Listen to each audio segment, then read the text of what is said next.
Hi friends, today Shashtika சமையலில் என்ன பார்க்க போகிறோம்னா சிக்கன் பிரியாணி தாங்க பார்க்க போகிறோம். ஃபஸ்ட்டு குக்கரில் ஆயில் விட்டுக்கலாம், நெய்யும் ஆட் பண்ணிக்கலாம். இது கூடவே தாளிக்கிறதுக்கு தேவையான பட்டை, சோம்பு, ஏலக்காய், கிராம்பு ஆட் பண்ணிக்கலாம். அது பொரிஞ்சதுக்கப்புறம் பெரிய வெங்காயம் 2 பெரிய வெங்காயத்தையும் ஆட் பண்ணிக்கலாம்.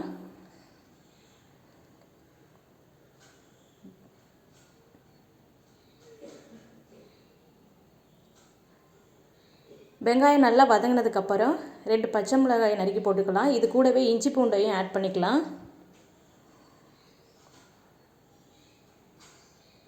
இப்போ இஞ்சி பூண்டை வதங்கிறதுக்கப்புறம் 3 தக்காளி நறுக்கி வச்சுருக்கேன், அந்த தக்காளியும் ஆட் பண்ணிக்கலாம். இப்போ தக்காளி நல்லா வதங்கி வரட்டும். தக்காளி நல்லா வதங்கினதுக்கப்புறம் ஒரு கொத்து கொத்தமல்லி தழை, புதினா இலையும் ஆட் பண்ணிக்கலாம். இப்போ அதையும் நல்லா வதக்கி விட்டு தேவையான அளவு தயிர் ஆட் பண்ணிக்கலாம். ஒரு பாதி அளவு லெமன், ஆஃப் லெமனை புழிஞ்சு விட்டுக்கலாம். இதை நல்லா கிளறி விட்டுக்கலாம். இப்போ இது கூட எடுத்து வச்சுருக்கிற 1 kg சிக்கனையும் ஆட் பண்ணிக்கலாம்.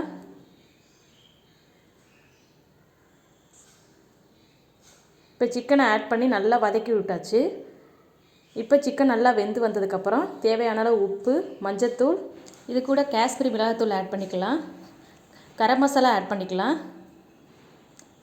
ஆட் பண்ணிவிட்டு நல்லா பரட்டி விட்டுக்கலாம். இப்போ நல்லா கிளறினதுக்கப்புறம் இது கூட பார்த்திங்க அப்படின்னா தண்ணி ஆட் பண்ணிக்கலாம். நான் 1 கப் பாஸ்மதி அரிசி எடுத்து ஊற வச்சுருக்கேன். அதுக்கு தேவையான அளவு பார்த்திங்கன்னா 1.5 கப் தண்ணி ஆட் பண்ணிக்கலாம். இப்போ இதை நல்லா கிளறி விட்டு தேவையான அளவு உப்பு ஆட் பண்ணிக்கலாம்.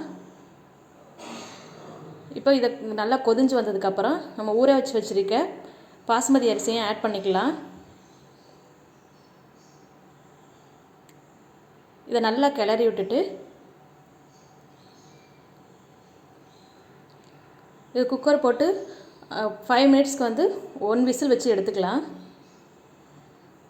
இப்போ திறந்து ஓப்பன் பண்ணி பார்ப்போம்.